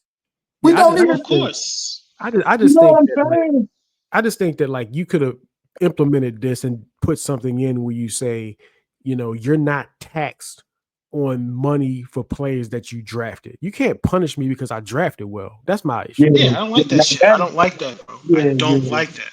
Yeah, but the Thunder drafted Jalen Williams and Chet Holmgren. Right. These guys, and I don't want them to feel they have to. Kason Wallace, like they're not gonna be able to afford him when his time come up. It's not. Yeah, Kason Wallace is not gonna be on that team in a couple of years. No. So I just don't like it. Because he's gonna. I don't like it, man. I hate it, man. All right, let's move on. There's a couple of things I wanted to get to, but we've gone a little long here, so we probably won't get to it. So just to close things out, on a different note, man, I put that Drake song. It took the whip test. It passes the whip test with flying colors, man. Right after I left, after we recorded, I had to go to Walmart, so I put the song on in the car. Man, that shit bangs, man. That's a joint right there. So it passes the whip test with flying colors. And when we do our reactions, we're listening to it for the first time. Like, we're authentic. This is the first time we listen to it. So like when we did our Sabrina Carpenter reaction, I think I gave that song like a 5. No, that shit ain't no 5, bro. I played that some more time. I told you. Sabrina Carpenter joint is a banger. And the same thing with that Drake song, man. Straight up banger, man. So it passes the whip test with flying colors, man. What y'all think? Y'all change for y'all? It passed the whip test? It passed the whip test, man. So what? Hey, bro. We need to have a CBA. We need to have a CBA agreement and rap. No whining. The no whining rule, yo. Of course it's going to pass the whip test. It's a dope-ass beat. Any dope-ass beat. 3-6 will pass a whip test. Yeah, it does. You got some of the phoniest rappers in history that'll pass the whip test. Come on, man. He just tried. He just tried. He want Drake back, yo. He want Drake. I do too, yo. I want Drake back too, yo. But I don't want it. I want Drake to come back. Either come back how you did when you first came out, where you was just a lyrical assassin, or just do something different and make some love song. You know what? Do some reggaeton. Go do some country music. Do some rock and roll and stuff. Make it like that wine and shit, Reg. No, yo. I want bars, girl. Yeah. What you think, Stan? Did it change for you? It had changed for me. I thought it was an average song yesterday. It's still an average song today. It's okay. Nothing special. I think, like I said, I'm not. Again, for me, it's different because I'm not a biggest Drake fan. So, but it's just what I don't want is to hear him bitch and moan for a whole album. I just don't want to hear that. I don't want to hear him bitch and moan about you was my friend and now you Kendrick's friend. Dude, stop it. I don't want to hear that. I don't want to hear that, Joe. I don't want to hear that for no fucking whole hour of him bitching about you my friend, now you vote for ride with Kendrick. And it's like, yo, let it go, man. You lost. You It's so funny, lost. yo. These dudes, they can't just open up and just say, you know what, I lost. I just don't get it, man. It's like, It's probably hard for him to accept that he lost, bro, because he had the better well, you raps know in the what, battle. So it's probably hard you for know him to what. accept it when he rapped better than his opponent. It's probably hard to accept the Well, loss, man. So I get it. the problem with that, and then the other problem with that is that he probably got all these guys around him saying, "Man, you ain't lose that battle, nigga. You beat that nigga. You had the better Well, he raps, nigga." did. He And it's literally like, did. but he doesn't have the people around him to tell him the truth that, yo, you lost. It's okay. It's okay. Jay-Z lost a battle. It's okay. It's okay. You know, This shit is it's just go ahead, yeah, go it's ahead, man. okay. It's okay. It's okay to lose a battle. You still Drake. You still got all these. You still have all these hit records. You still can make good music. You still got a fan base. You do a show somewhere. You still gonna have a big crowd. Just make You good still music. You still paid. You still can get any chick you want. Just do your thing, bro. Just make your money. Do your records. Make some good shit and just move on. You lost to Kendrick. It's over. What I don't want to hear the whole album with him talking about Kendrick. I don't care no more, yo. I don't want a whole album with him bitching about Kendrick. Yo, I don't. I just don't care. You be my friend. Now you Kendrick friend. Like, come on, man. Hey, yo, my thing is, he don't understand. Like he might have lost the battle, but he can still win the war. Like you can still. They understood. They understood. Like even though I lost this battle, it's possible for me to still win the war. I can still be me. I can still be that guy. I can still like Jay make. Z lost a battle to Make Nas. Yeah, Jay-Z lost Jay the Z lost a battle. battle to Nas, and he's still worth $2.3 billion. It's That's what I'm fine. saying, bro. It's fine. It's okay. It happens. I don't think that's Sometimes how you. I don't think that's how you dictate who wins the war or who has more money. Like if you were to No, say, no, no. I ain't saying that. I'm not saying he could win a war against Kendrick. I'm saying when I say win the war, I mean competing with everybody. Like it's a war. You know what I'm saying? Like when it was the 90s, when it was Wu-Tang, Nas, Tupac, Biggie, Jay was coming out. And then you had early Outkast came out of nowhere. That shit was a war for supremacy. You see what I'm saying? At the right, top. Now Jay lost the competing. battle to Nas, but he was still among the top selling. He was still amongst the top grossing. His tours were still jumping. Like yeah, Drake, he doesn't realize that although he lost the battle to Kendrick, he can still win the war amongst competing. He can still compete. He It's can about still, competing.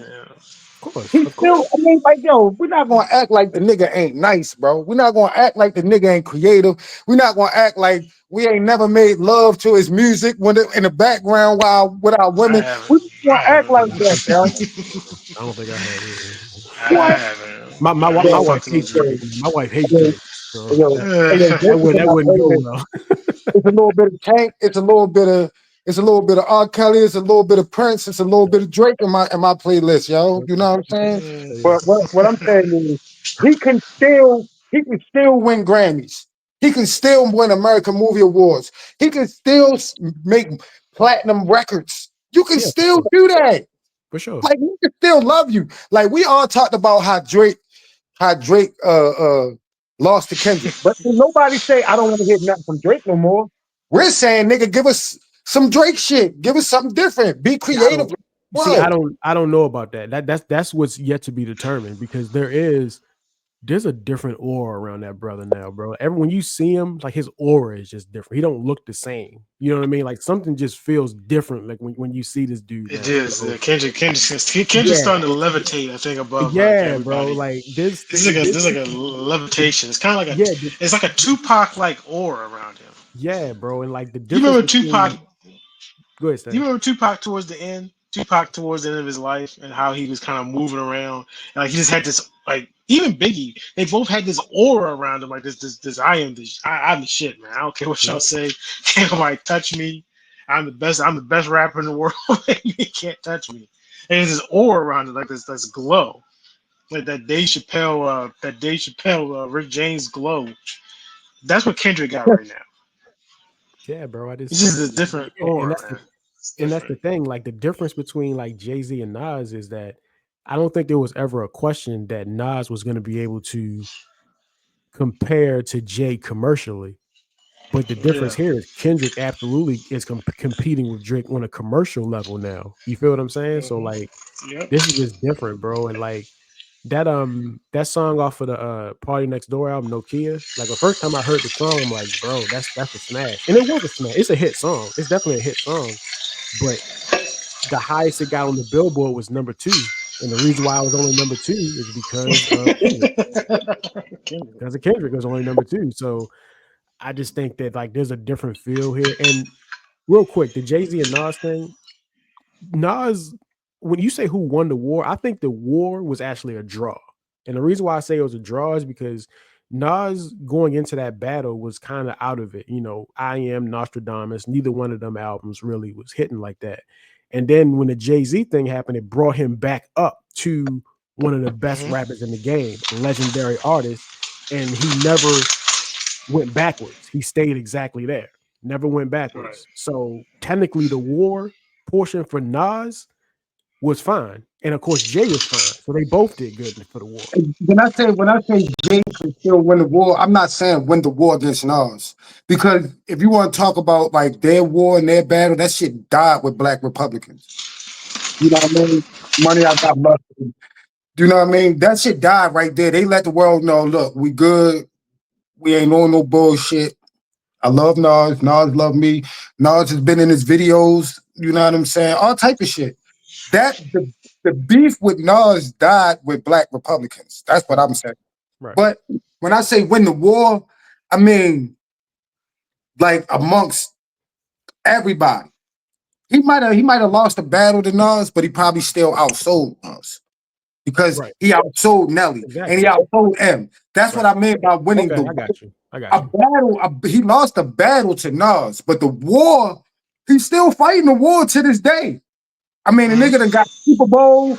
He done did an album with his wife. Like, the nigga done did so much shit. Mhm. You feel me? That's what I mean by win the war.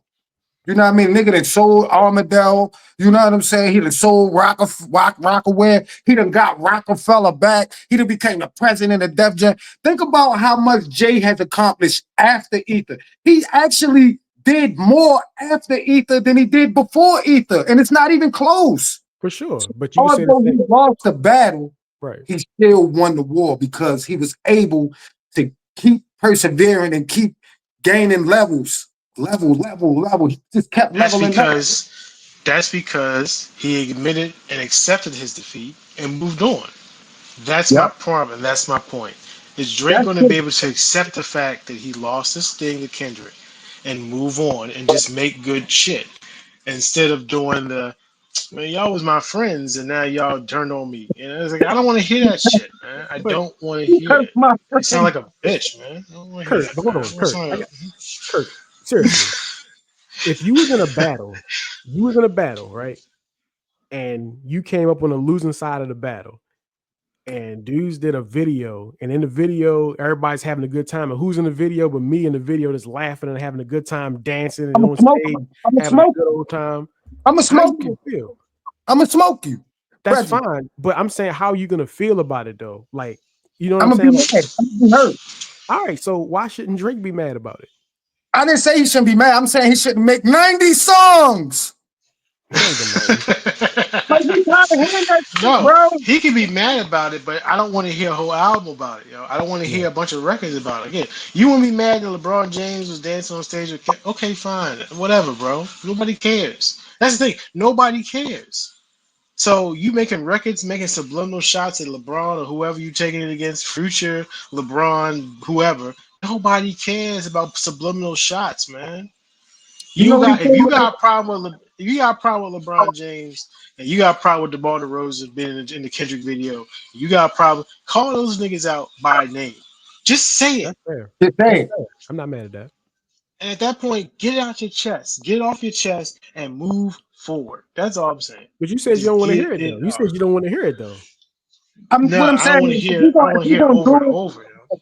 if you gonna do it, bro, if you gonna do this, pop out, like, bro, like I say, show me the face of your enemy, bro. Like, let me know who this dude is, bro.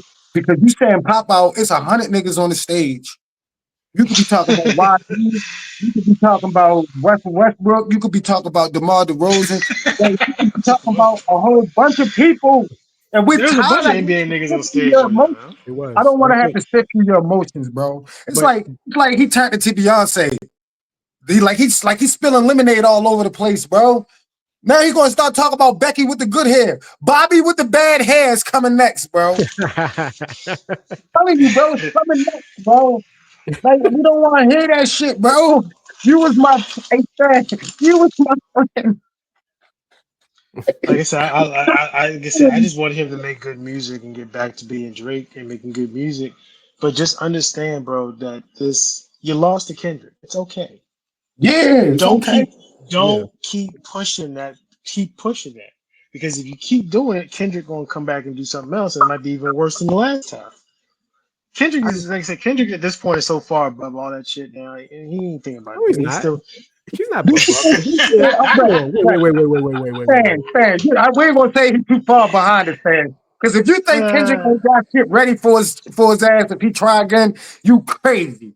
I know Kendrick got some shit ready in the archives just in case Drake say his name again. So we're not gonna act like Kendrick is being a bigger person. The nigga tour is called Victory Lap, bro. The Yeah, nigga ain't like he ain't too far behind it. Now he not 50 Cent with it, but we ain't gonna act like he's being the bigger person right now. he was still Oh no, I shouldn't say he that. was still taking jabs on GNX. You know, he performing this song at the Super Bowl. He performing this song around the country. He performing the song in Canada. Like, I mean, In Canada.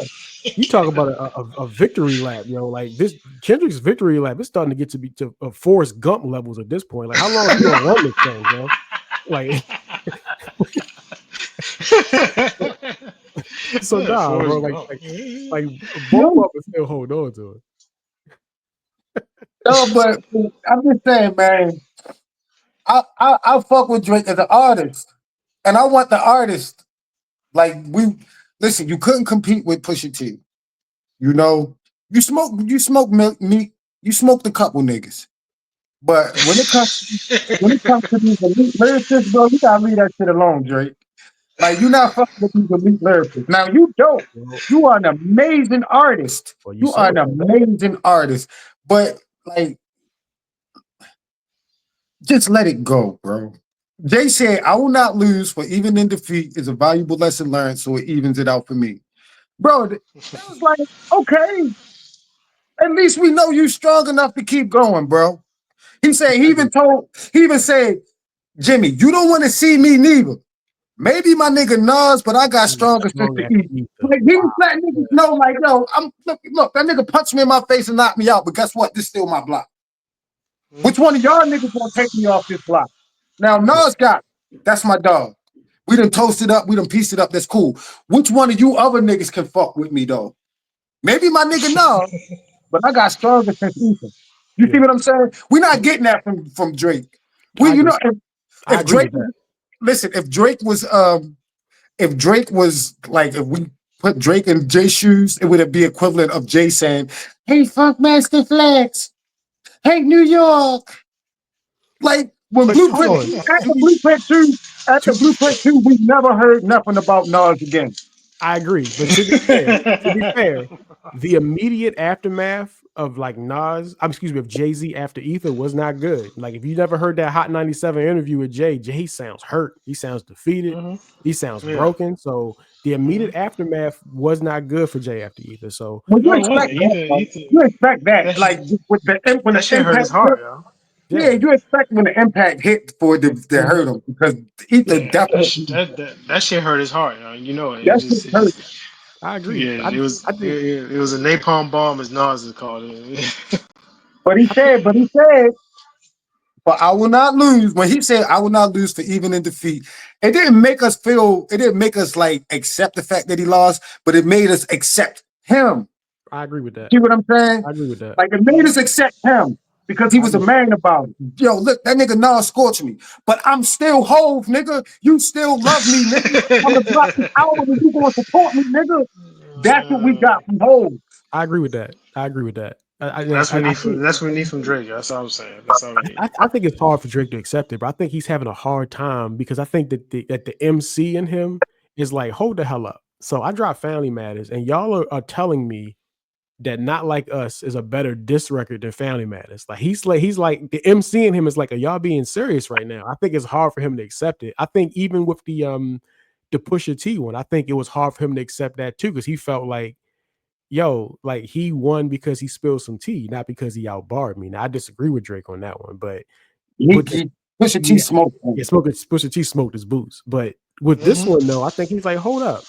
Are y'all listening to the bars? Like I body bagged Kendrick lyrically. So what? So how is it that y'all are having such a good time with this? Listen to my raps. I think that's what's hard for him to accept. I don't think it's that. Let me tell you what I think it is. It's culture, yo. Drake ain't never got his ass beat in the hood before. Yeah. When you took a loss before, like when you get your ass whooped and you got to go back to school the next day, you know what I'm saying? That shit creates character, yo. That's a tough feeling, man. But it creates. But till you go through that young, so when you get older in life, like it's nothing for you to take a loss because you've taken a loss and have to come back before. Drake has never taken a loss. Like even with Pusha T, Pusha T was a loss, but it wasn't like a big industry loss. Yeah. Because a lot of people don't even like Pusha T. A lot of people was mad that it was Pusha T that did it to him. A lot of people don't like Pusha in the industry. Kendrick is a very loved person in the industry, and he did that to me. Yep. So this is like a giant ass whooping. Yep. And now you think Jay-Z ain't never got smacked in the hood before? You think his big brothers ain't never beat the shit out of him and he had to go outside or something? It was nothing for Jay-Z to take that loss. Once it was known that it was a loss for Jay-Z, it was nothing for him to take it, bro. He did all that Angie Martinez shit. He did all that Blueprint 2 shit. He did all that Blueprint shit. Once the hood said, Jay, look at me, Jay. He got you. Jay said, all right, you know what? He got me, but I'm still whole. And we said, we know. And he gave us Blueprint 3. He gave us Black Album. He gave us shit like that. I agree with that. 1000% agree. That's all.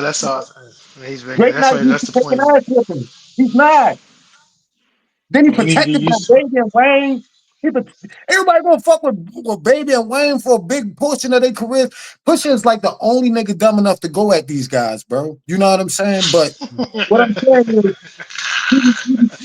you gotta think about the team he was with, and he was nice. So, like, he's not used to taking ass whoopings. See, Kendrick, I know niggas done beat the shit out of Kendrick before. I know he done got ass whoopings. He grew up in Compton. There's no way he didn't fight. Reggie, me and you ain't violent people. But even we had fights in Baltimore. Like, you gotta fight in Baltimore in school or something. You gotta stand up for yourself. And Drake not used to like having to do that. So it's like, oh my gosh. But again, I think he's looking at it like, yo, why is everybody saying I lost that fight? Did y'all watch the fight? I got him. I landed more punches. I think that's what it is. You know how, like, wait a second. I landed the punches. Why is the hood saying I lost when I won? That's what I think he's having a hard time accepting. Well, then he needs to talk to. Then he needs to get some real people to tell him this is the truth, bro.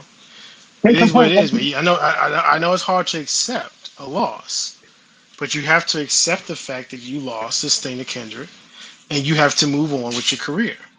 What you cannot do is do a bunch of records and do these subliminal shits at Kendrick and people around him and doing this. You guys turn your back on me and all that other stuff. And it's like, yo, you can't do that because now people gonna look at you like, yo, stop bitching. You sound like a little girl. Like, hey, Reggie, you got take us for example, Reggie.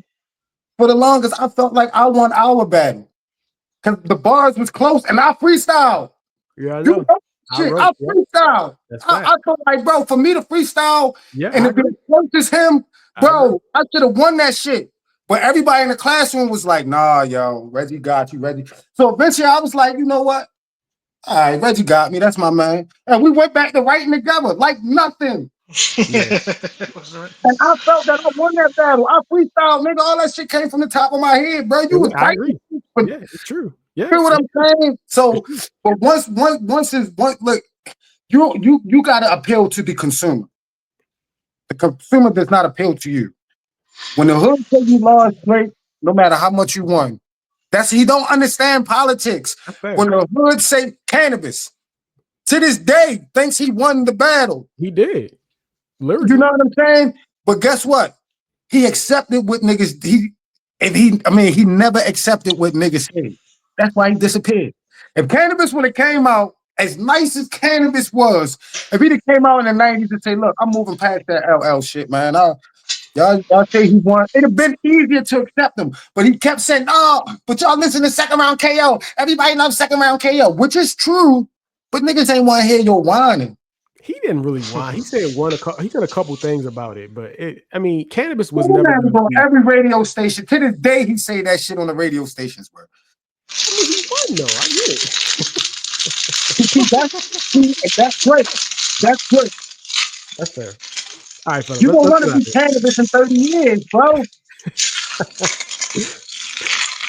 right, fellas. Let's leave it there. Appreciate y'all, man. Yeah. You know what it is, Reg. Y'all got me sipping tea, bro.